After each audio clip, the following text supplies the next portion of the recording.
May 1945. The hot New Mexico desert seemed far from the ravages of war in Europe.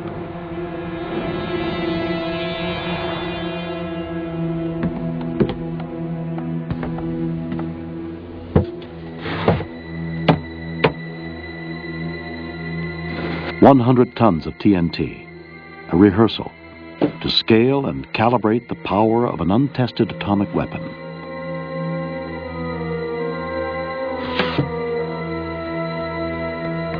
Two months from this day, man would unleash the destructive power of a demon locked within the very fabric of matter and plunge the world into the atomic age.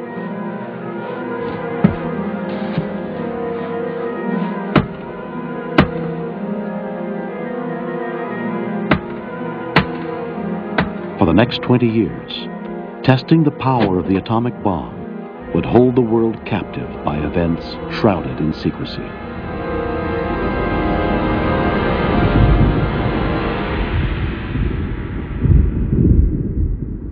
Events set into motion 7 years earlier.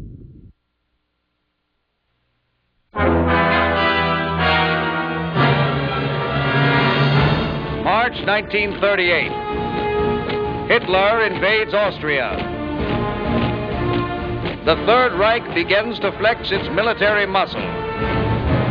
Later that year, German scientists discover fission of the uranium nucleus, bringing the Third Reich one step closer to discovering the secret of the atomic bomb. Fear of German research stimulated activity in the United States and England. Fear that German scientists could produce weapons of great devastation.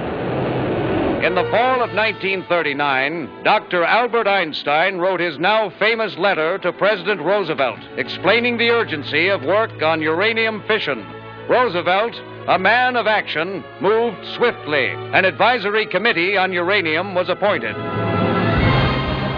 German forces invade Poland, plunging the nations of Europe into a Second World War. A new branch of the Army's Corps of Engineers was established to administer work on military uses of uranium.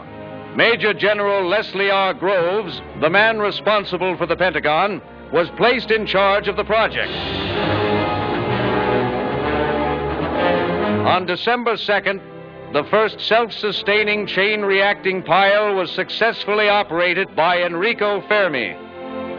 Fermi's success brought intense efforts between government and the private sector, creating huge industries for uranium separation in the town of Oak Ridge, Tennessee, and for the production of plutonium in Hanford, Washington, at the shores of the mighty Columbia River.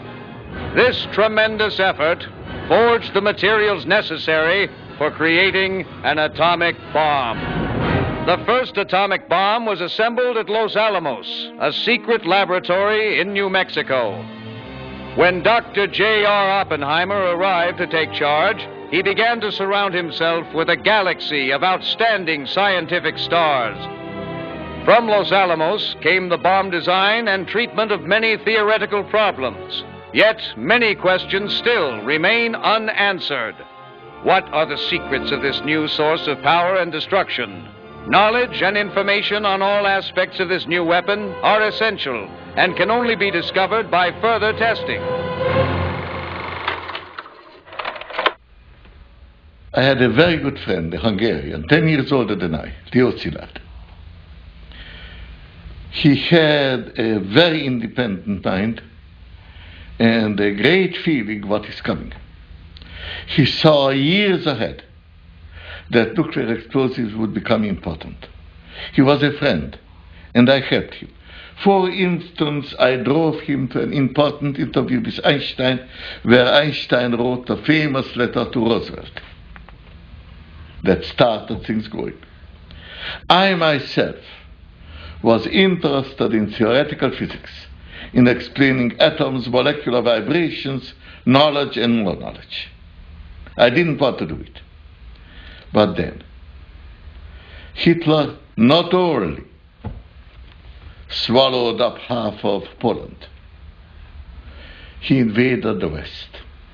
And 2 days later, there was an invitation to a Pan-American Congress, where Roosevelt, whom I have never seen before, was going to speak. And he made a remarkable speech, how the world is really endangered by Hitler. Among other things, and at the climax, he said, "You scientists are blamed for the weapons to be used. But I tell you that if you now won't work on weapons, the freedom of the world will be lost." Now, you know, I had the feeling that Roosevelt was talking to me. I was there when the letter was signed that awoke his interest in nuclear energy. I thought I knew he was talking about nuclear energy. Of the 2,000 scientists there, I felt he was talking to me. Of course not to. But in that 20 minutes talk, my mind was made up. I continue to like better to work on pure science. But this had to be done. And as long as it had to be done, and I could contribute, I did, and was never sorry for having done it.